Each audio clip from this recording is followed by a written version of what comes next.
Isipin mo yung bagay na matagal mong pinangarap bilhin or yung matagal mong ginustong makuha na nakuha mo. Yung nabili mo at napasayo. Pwedeng cellphone sa Shopee or bagong laptop or mamahaling sapatos sa mall o pwede ring mas malaki halimbawa kotse o bahay na pinag-ipunan mo ng matagal yung pang-down.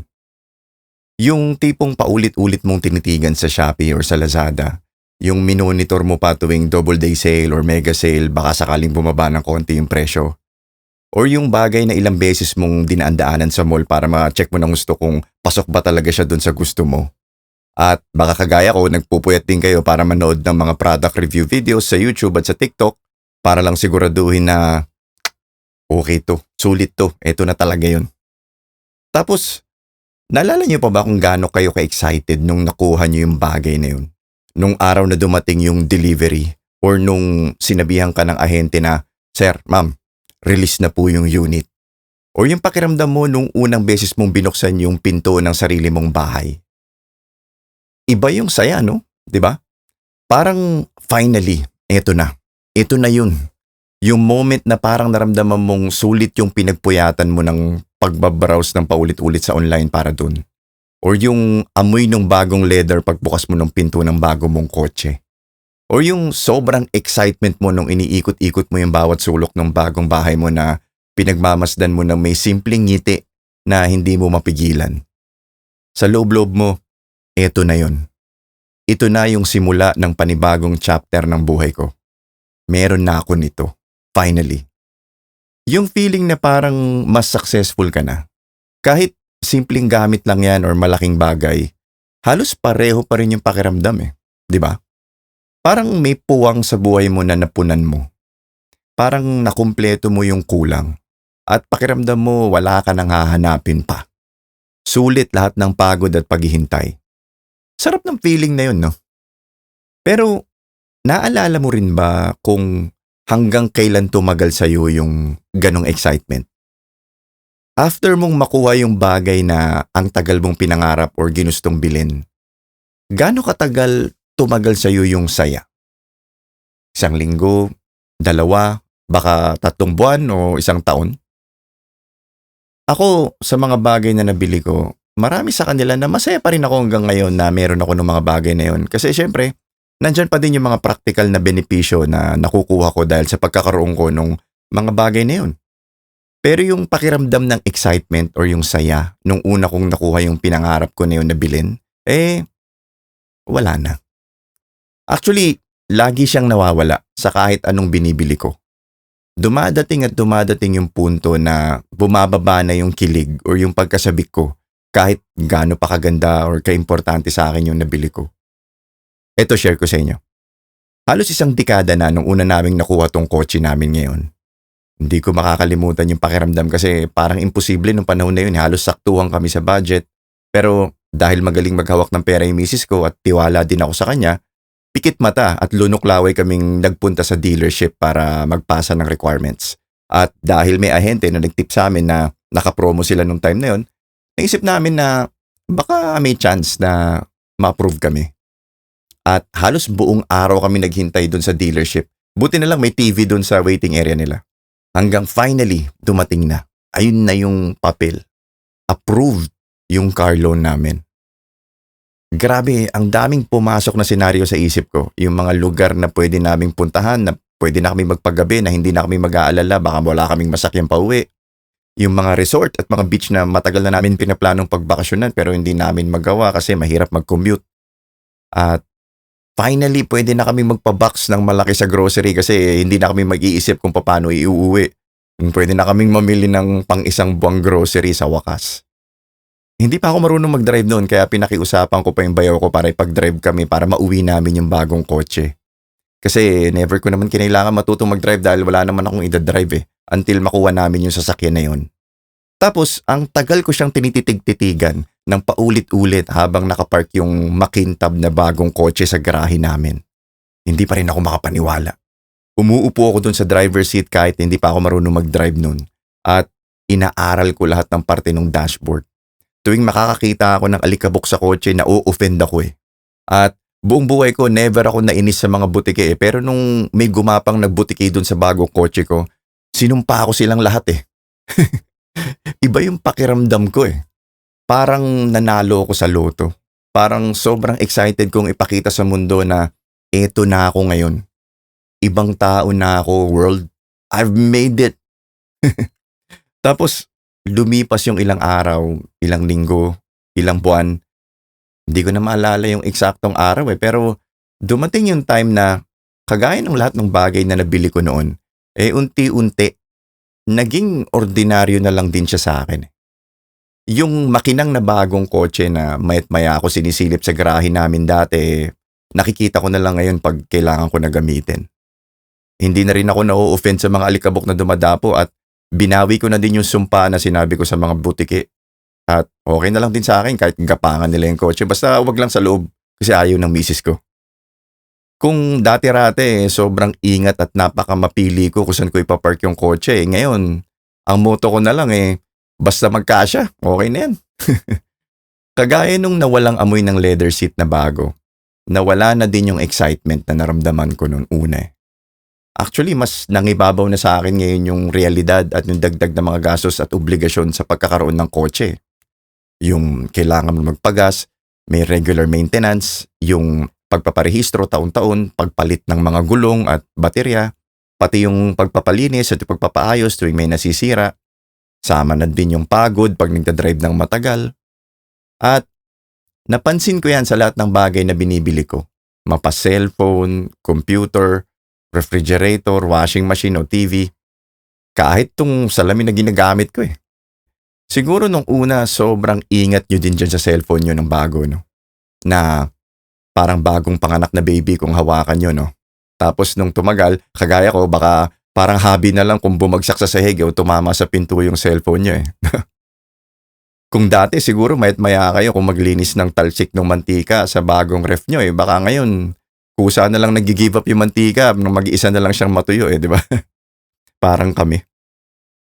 Habang tumatagal daw kasi, pag nasanay na tayo sa mga bagay na meron tayo, nagiging parte na lang siya ng normal na buhay natin. Kahit mahal or mura pa yan. Kaya yung emosyon natin na sobrang saya, sobrang excited or sobrang kilig nung nakuha natin yun, napapalitan ng pagkasanay. Nagiging ordinaryo na lang sa atin kumbaga. Yun na yung nagiging new normal natin. Yung expectation natin kung sino tayo bilang tao, nagiging parte na or kasama na yung bagay na yun. Parang kung dati sanay ako mag-commute, ngayon may regular na kotse na ako nagagamit. Yun na ako ngayon. Kung dati sanay ako sa old model na cellphone, ngayon may cellphone na ako na mas updated. Pero ordinaryong parte na lang ng buhay ko yun. Hindi na siya kakaiba sa akin. Kaya yung dating excitement, wala na. At dahil paulit-ulit na naoobserbahan to ng mga psychologists at mga experts sa ating mga tao, binigyan nila ng tawag to. Yan yung hedonic adaptation. Hedonic, ibig sabihin kaligayahan or enjoyment. Tapos adaptation, ibig sabihin yung pag-adjust or yung pagkasanay sa isang bagay. Sa Tagalog, parang nasasanay sa kasiyahan or pagkasanay sa saya. Parang ganon. Yun nga, kahit gaano daw tayo kasaya or ka-excited sa una, gaya ng pag bumili daw tayo ng bagong gamit or pag nakatanggap tayo ng salary increase or pag lumipat tayo sa mas maganda or sa mas malaking bahay, sa paglipas daw ng panahon, nasasanay din tayo. At yung saya na naramdaman natin nung simula, bumabalik lang din daw sa dati. Kumbaga, kung nandito yung pinakamasaya mo at dito naman yung pinakamalungkot, yung gitna, yung tinatawag nila na baseline mo. Yung saktong level lang ng emosyon mo, yung hindi ka sobrang saya at hindi ka din sobrang lungkot. At depende daw sa tao kung gaano kabilis o kung gaano katindi yung pag-a-adjust mo. Pero dadating ang time na babalik at babalik daw tayo lagi sa baseline or sa gitna ng emosyon natin. At applicable din daw to hindi lang sa material na bagay, pati sa mga ibang pangyayari sa buhay kagaya ng pag na-promote ka sa trabaho or pag lumipat ka sa ibang lugar. Halimbawa, lumipat ka ng ibang city or ibang probinsya or kahit sa mga bagong relasyon daw. Sa una, sobrang saya. Pero pag tumagal, parang meh na lang. Nawawala yung thrill. Tapos nagiging normal na lang ulit lahat. Pero ang tanong, bakit kaya? 'Di ba? Bakit kaya may ganun tayong katangian na mga tao? Bakit kailangan mawala yung pakiramdam ng sobrang saya at yung sobrang pagka-excited? Hindi ba pwedeng pagkabili natin ng pinapangarap nating bagong gadget or yung bagong kotse habang buhay na tayong masaya? Well, iba-iba yung teorya ng mga psychologists at ng mga experts dito. Una, yung tinatawag na sensory adaptation. Sa Tagalog, parang yung pagkasanay ng katawan natin sa mga bagay-bagay. Isipin mo yung amoy ng bagong pintura or yung matapang na pabango halimbawa. Sa unang amoy mo, sobrang sakit sa ulo, di ba? Parang hindi mo matiis. Pero after ng mga ilang minuto, halos hindi mo na mapapansin eh. Nasasanay na yung ilong mo. Ganon din daw yung utak natin. Yun nga, kapag may bagong bagay na nagbibigay sa atin ng saya, pagtagal, lumilipas din yung saya na yon. Ang purpose daw nun is para makatipid ng enerhiya yung utak natin. Araw-araw, kasi napakaraming impormasyon ng pinaprocess ng utak ng tao. Mga iba't ibang tunog, mga amoy, mga emosyon, mga problema, mga desisyon, at kung ano-ano pa. Kaya daw, pag may bagay na paulit-ulit or pamilyar na, ginagawa na ng utak natin na normal yung bagay na yun. Kaya, hindi daw maganda na super happy or super excited tayong mga tao palagi.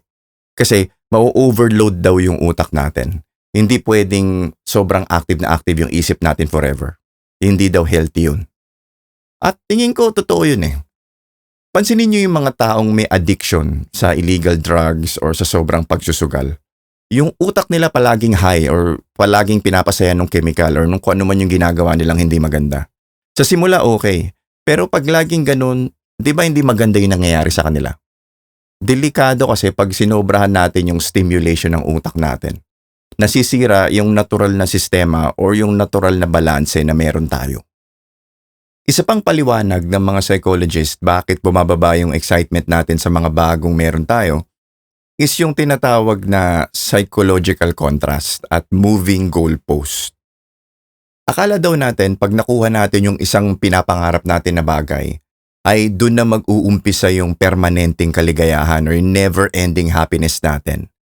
Pero yun nga, pag nakuha natin yun, finally, paglipas ng panahon, nare-realize natin na hindi na pala yun. Tapos nagkakaroon na tayo ng ibang target makuha. Yung tunay na halaga daw kasi ng mga bagay sa buhay natin ay nakabase sa kung ano siya, kung ikukumpara sa dating meron tayo. Halimbawa, kung dati 30,000 yung sweldo mo at naging 50,000, ang saya, di ba? Laki no increase. Pero pag tumagal at nasanay ka na dun sa 50,000, hindi na siya ganun ka-exciting. At pag nagtaas, halimbawa na-increasean ka uli, naging 60,000, masaya ka na naman. Pero saglit lang, hanggang maging normal na rin ulit yun. Yung utak nga daw kasi natin is laging nag-a-adjust dun sa mga bagong bagay na nakukuha natin. At nagiging new normal na natin yun. Kaya tuloy, yung ganitong klaseng ugali nating mga tao is pwede ring magbigay ng pakiramdam na parang laging may kulang. Kasi tumataas din yung standards natin kasabay ng mga na-achieve natin at yung mga nakukuha natin sa buhay. Tingin ko totoo to eh. Alam nyo dati nung nagko-commute ako araw-araw papunta sa office, ang pangarap ko lang is magkakotse ako eh para hindi na ako mahirapan. Ngayon, mag-iisang dekada na yung kotse ko at parang naiisip ko na dapat ata magpalit na ako ng SUV naman kaya. Alam mo yun, kahit hindi ko naman kailangan. Narinig nyo na ba yung storya nung taong naiinggit sa mas meron sa kanya? Hindi ko alam kung saan ko nabasa to eh, pero parang ganito eh.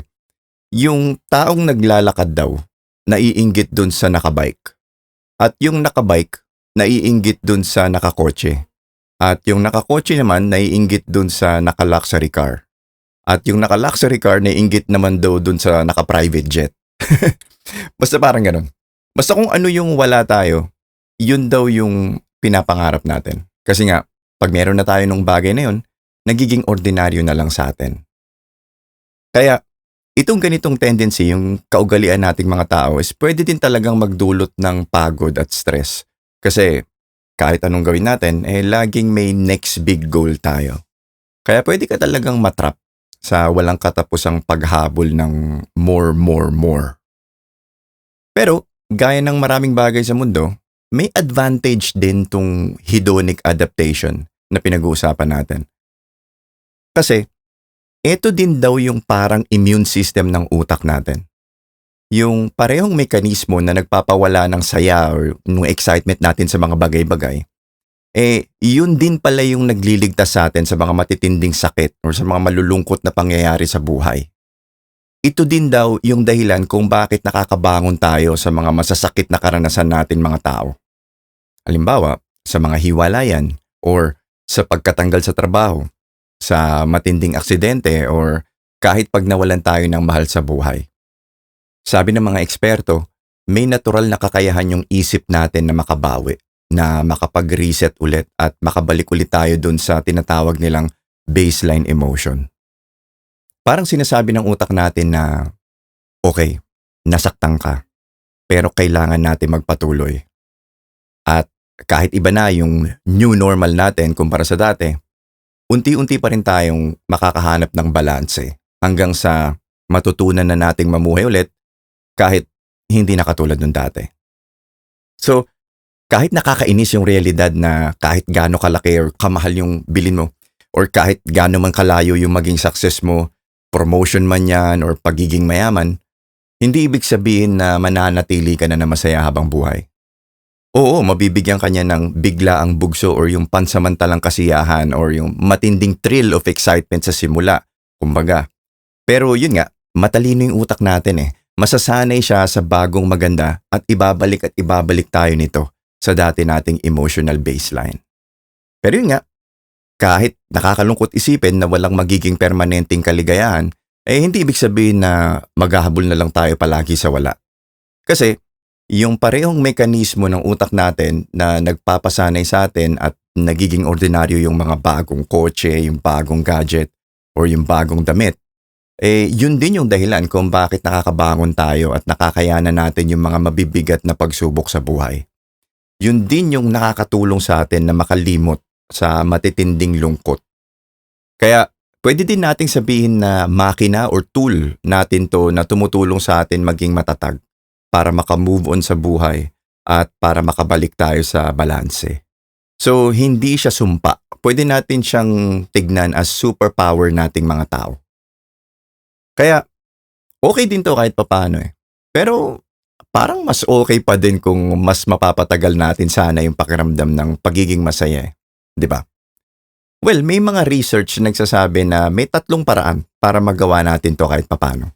Para mas mapahaba natin yung feeling ng kaligayahan at kahit baka mas mapataas pa natin yung level ng happiness natin. At medyo nakakagulat na lahat tong binanggit nila is walang kinalaman sa mga bagay na binibili natin. Number 1, yung practice of gratitude na tinatawag. Kahit 1 or 2 minuto lang daw araw-araw na sadyain mo ng pahalagahan yung mga bagay na dating pinangarap mo lang na nasa iyo na at ngayon normal na part na lang ng buhay mo. Sa pamamagitan daw nito, pwede mong maibalik yung dating saya or kahit konting excitement sa mga bagay na nakasanayan mo na. Pangalawa, unahin daw natin yung mga experiences sa buhay or yung mga karanasan kesa yung pagbili ng kung ano-ano. Yung bagong gadget, yung mamahaling kotse o yung limited edition na sapatos, dadating yung time na kukupas din yung kintab or yung kinang niyan. Pero yung mga karanasan daw sa buhay na nagtuturo sa atin ng bagong kaalaman or yung mga karanasan na nagbibigay ng ibang pananaw, yun daw yung mas importante at pang mas matagalan. Yung mga simple pero yung taus-pusong usapan kasama yung mga matalik na kaibigan mo or yung bakasyon or yung biyahe mo sa isang lugar na nagpabago or nagpalawak ng pananaw mo sa bayan or sa bansa na yon. Yan daw yung mga bagay na hindi madaling maging ordinaryo sa'yo kasi naging parte siya ng kwento ng buhay mo. Yung kwento, yung mga experiences mo sa buhay, yun daw yung tumatatak ng mas matagal sa ating mga tao. At pangatlo, yung pinanggagalingan daw ng pang mas matagalan na kaligayahan ay yung mga bagay na pinaghirapan mo. Yung mga na-achieve mo na hinamon ka, yung kinailangan mo magbigay ng 101% na effort at humugot talaga ng lakas mo bilang tao.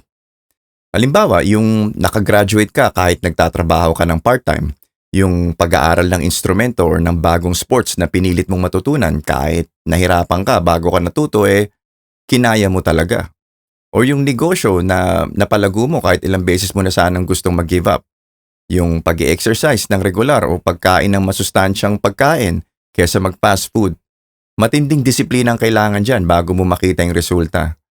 At yung pag-aalaga ng pamilya o ng anak, nakakapagod pero pag nakita mo lang yung ngiti nila or yung kahit simpleng thank you lang, parang nakakawala ng pagod, 'di ba?